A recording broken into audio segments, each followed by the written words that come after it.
Okay, guys. Last time we had looked at the different changes in economic and social and cultural spheres that came under the British colonial period.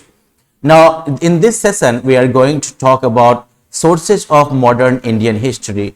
जो आधुनिक भारत का इतिहास है, इसके sources के बारे में जो है हम लोग पढ़ने वाले हैं अब.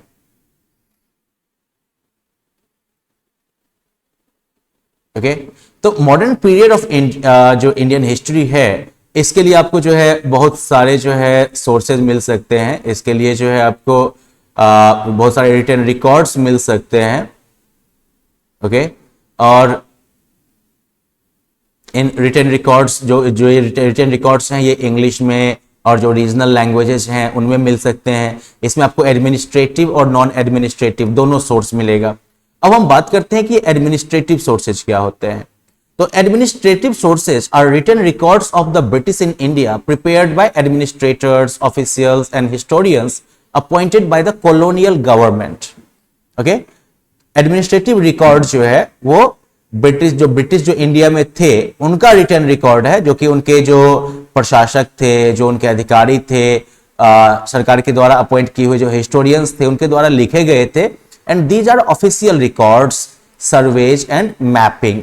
इसके अंदर जो है जो ऑफिशियल रिकॉर्ड्स है डिफरेंट तरह के, जो सर्वे किया गया, जो मैपिंग किया गया, वो सब इसमें आता है. अब हम लोग देखते हैं कि ये ऑफिशियल रिकॉर्ड्स क्या बोला है भाई. Now see, like official records of the British administration are a very important source, as the British believed that every instruction, plan, policy and decision had to be written and recorded for clarity and as a ready reference for quoting in case of a dispute.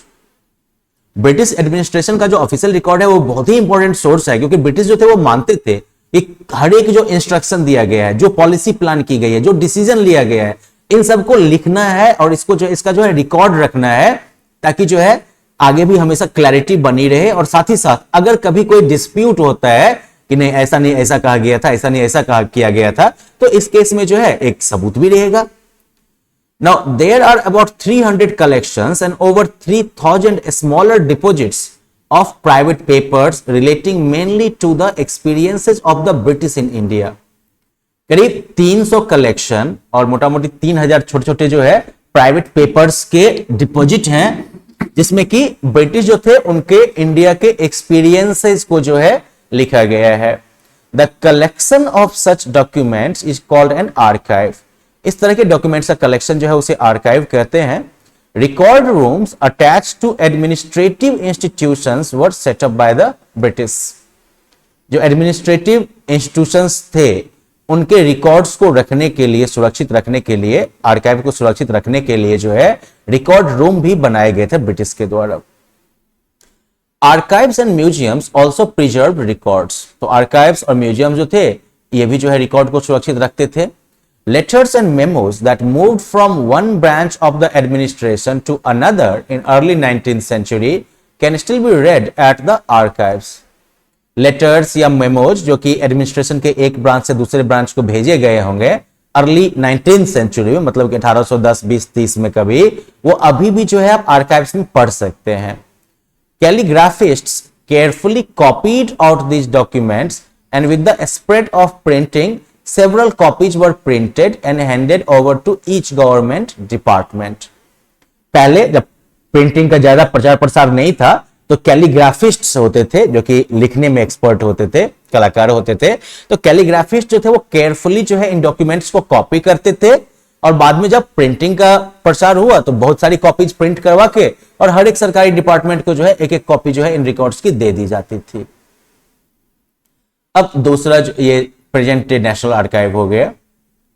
अब इसके अलावा आप surveys and mapping, ये भी जो है administrative या official records का हिस्सा है, सॉरी या एडमिनिस्ट्रेटिव रिकॉर्ड्स का हिस्सा है. तो ब्रिटिश जो थे वो ये मानते थे that a country had to be properly known before it could be effectively administered. British का ये विश्वास था कि एक देश को पहले ढंग से जानना होगा, इससे पहले कि हम इस पर जो है प्रभावशाली रूप से शासन कर सकें, इसका प्रशासन जो है वो प्रभावशाली ढंग से चला सके. So they conducted surveys and made maps for various administrative purposes. और इसलिए उन्होंने जो है सर्वे करवाए और मैप बनवाए अलग अलग एडमिनिस्ट्रेटिव पर्पसेस के लिए। The survey of India was set up at Dehradun which made detailed maps of towns, villages, mountains and coasts. Survey of India जो था वो देहरादून में जो है स्थापित किया गया था और इसने जो है शहरों, गांवों, पहाड़ों, समुद्र के तटीय इलाकों सबका डिटेल्ड मैप बनाया। The map of the Hyderabad region was made by doctor H.W. Vose in 1821 and it was the first proper geological map made in India. So this is a very important information. Actually all of these are very important information. लेकिन ये भी जो है एक बहुत ही अच्छा information है कि हैदराबाद रीजन का जो मैप बनाया गया था H.W. Vose के द्वारा 1821 में, ये जो है पहला जो है प्रॉपर जियोलॉजिकल मैप था जो कि इंडिया में बनाया गया था। Now the maps of the colonial period help us know about the rural and urban patterns of settlements and how they have changed over a period of time. तो ये जो कॉलोनियल पीरियड के जो maps हैं वो हमें जो है रूरल और अर्बन जो पैटर्न था लोगों के सेटलमेंट का उसके बारे में जानने में ये हेल्प करते हैं, साथ ही साथ कैसे जो है समय के साथ उनमें बदलाव आया है उसको भी जानने में। In villages revenue surveys were conducted, गांव सबके एरिया में जो है रेवेन्यू सर्वे कंडक्ट करवाया गया था। From the end of 19th century census operations were held every 10 years to prepare detailed records of the number of people in India. 19th century के अंत की तरफ आते आते जो है जनगणना वगैरह भी जो है हर एक 10 साल पर करवाया जाने लगा, जिसमें कि इंडिया के लोगों का जो है डिटेल्ड रिकॉर्ड तैयार किया जाता था। The British collected information about flora and fauna of India, asking artist to make intricate sketches depicting them from left to right, green winged macaw, flying squirrel, comdrake, black stork. ये 1780। ये non administrative sources का हिस्सा हो गया आपका कि British जो थे वो लोकल जो है पशु पक्षियों के बारे में भी जो है जानकारी इकट्ठा करते रहते थे। एनीवेज, तो हम लोगों ने जो है एडमिनिस्ट्रेटिव सोर्सेज के बारे में तो देख ही लिया। अब हम लोग जो है क्विकली जो है नॉन एडमिनिस्ट्रेटिव सोर्सेज को भी देखने की कोशिश कर लेते हैं। कुछ को तो खास करके हम लोग देख ही सकते हैं। तो चलिए हम लोग जो है सबसे पहले देखते हैं नॉन एडमिनिस्ट्रेटिव सोर्सेज में प्रिंटेड बुक्स को। ओके, इसमें printed books, biographies, autobiographies, newspaper, magazine, letter, pamphlet, film, photograph सब कुछ आता है। तो हम लोग प्रिंटेड बुक्स को पहले देखना शुरू करते हैं। तो with the introduction of the printing press, more books were produced and were easily available for the common people. Printing press के इंट्रोडक्शन के साथ ही जो है ज्यादा बुक्स प्रोड्यूस किए गए थे और वो जो है लोग साधारण लोगों के लिए इजीली अवेलेबल भी होते थे। अब जैसे कि the collection of speeches delivered by Jawaharlal Nehru and Subhash Chandra Bose और the 100 volumes of Gandhi ji's collected works are extremely important as they place the past events in correct perspective. Jawaharlal Nehru और सुभाष चंद्र बोस के द्वारा दिए गए स्पीचेस का कलेक्शन या फिर गांधी जी के कलेक्टेड वर्क्स का जो सैकड़ों वॉल्यूम्स हैं, ये काफी इंपॉर्टेंट है क्योंकि वो जो है पास्ट के इवेंट्स को सही पर्सपेक्टिव में दिखाते हैं, सही नजरिए से दिखाते हैं। फिर Dadabhai Naoroji's book poverty and un British rule in India attack the British government's economic policies and is an important source for the economic history of this period. Dadabhai Naoroji की जो बुक है poverty and un British rule in India, इसने जो है British government के economic policies को attack किया और ये जो है इस पीरियड के इकोनॉमिक हिस्ट्री का एक इंपॉर्टेंट सोर्स है। Sarath Chandra Chatterjee and Munshi Premchand wrote about the peasants and the downtrodden. तो शरत चंद्र चटर्जी और मुंशी प्रेमचंद इन्होंने जो है किसानों और गरीबों के बारे में लिखा।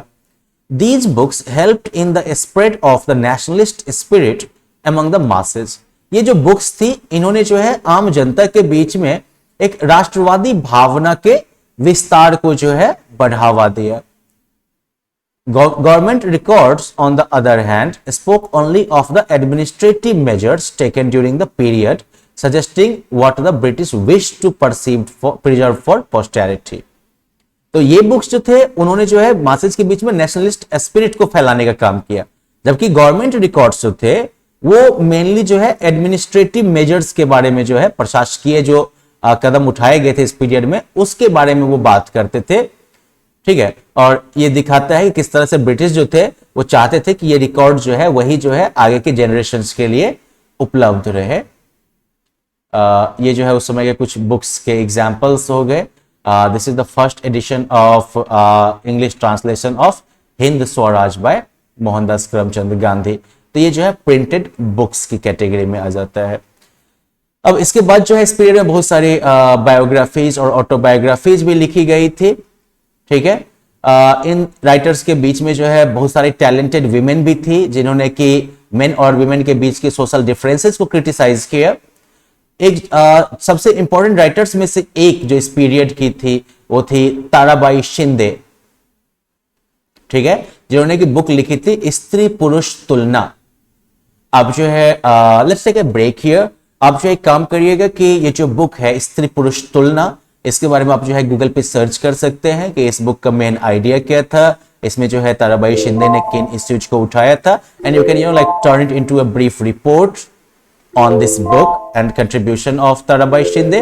We will stop this session here. आपको जो है इस पे बेस्ड जो रिटर्न एक्टिविटी वगैरह कुछ करनी होगी वो जो है क्लासरूम में आपको अपडेट कर दिया जाएगा। We will continue with newspapers, magazine, letters and pamphlets in the next session. So see you then. Bye bye.